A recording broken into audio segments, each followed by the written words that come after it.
Merci Violaine.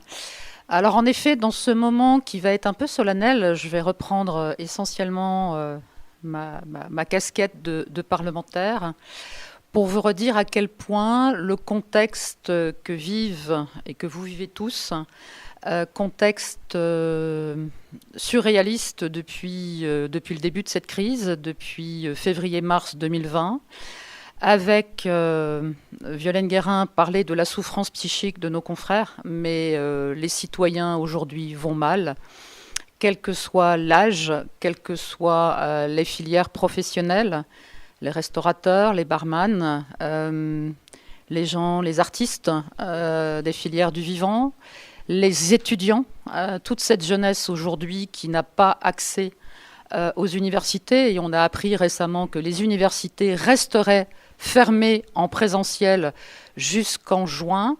Donc cette situation qu'on connaît tous, qui est très déstabilisante, devoir s'arrêter. Nous sommes sur le plan légal et nous sommes ici toujours extrêmement attentifs à faire vivre le droit et ce cadre légal.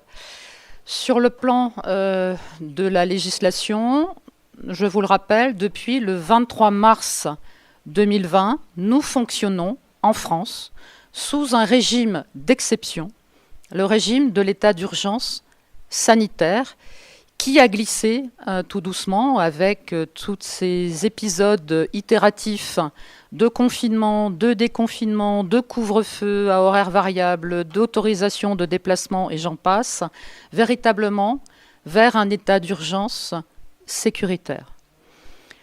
L'Assemblée parlementaire, aujourd'hui, dysfonctionne totalement sous ce régime d'état d'urgence et la démocratie, je pèse mes mots, est véritablement bafouée depuis 11 mois en France. En tant que parlementaires, nous ne pouvons pas, dans notre travail quotidien, qui est celui de l'évaluation et du contrôle de l'action du gouvernement, agir comme on devrait le faire, puisqu'il y a, pour des mesures sanitaire, un fonctionnement à 50% de présence des parlementaires. Ce que nous avons l'habitude de faire aussi, c'est d'aller défendre nos amendements. Et là, vous avez bien compris que l'état d'urgence sanitaire qui est en train d'être prolongé jusqu'au 1er juin, tout se passe en commission des lois. Et dès que vous n'êtes pas commissaire aux lois, comme moi qui suis commissaire aux affaires sociales, nous ne pouvons pas aller défendre les amendements. Et au fond, nous sommes élus et nous sommes la représentation des citoyens sur les territoires.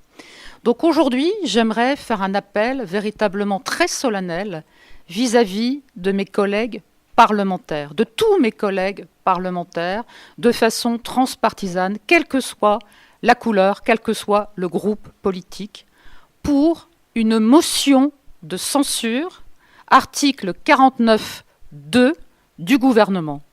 Nous sommes face aujourd'hui à un président qui a été élu, qui a mis en place un gouvernement en qui, nous les parlementaires, nous ne pouvons plus avoir confiance.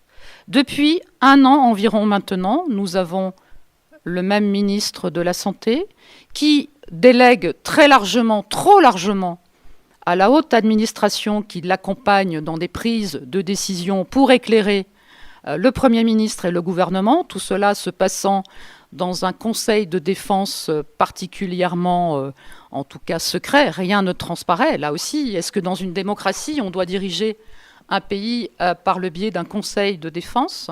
Nous avons aussi, vous le savez, un conseil scientifique qui, contrairement à celui que nous sommes en train de mettre en place, n'est pas du tout indépendant.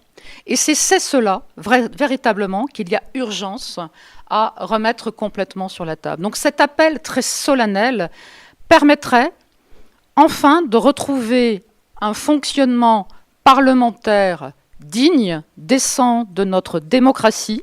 Nous en appelons, en effet, j'en appelle à tous mes collègues parlementaires pour que cette motion de censure soit votée.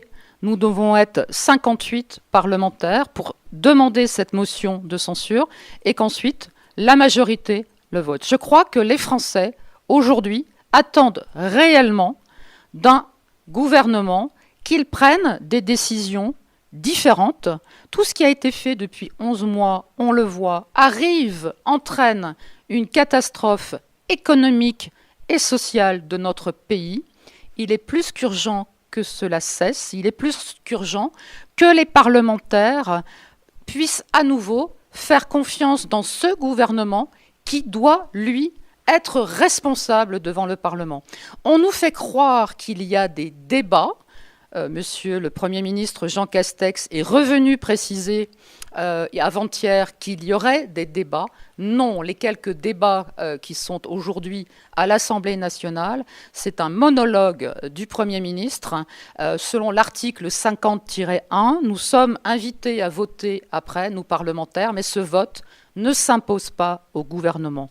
Donc redonnons, nous parlementaires, la confiance à un gouvernement nouveau. Redonnons, permettons de nouveau aux Français, à tous les Français, d'avoir confiance dans ce gouvernement pour aller vers un avenir beaucoup plus serein. Donc un appel pour une motion de censure 49.2.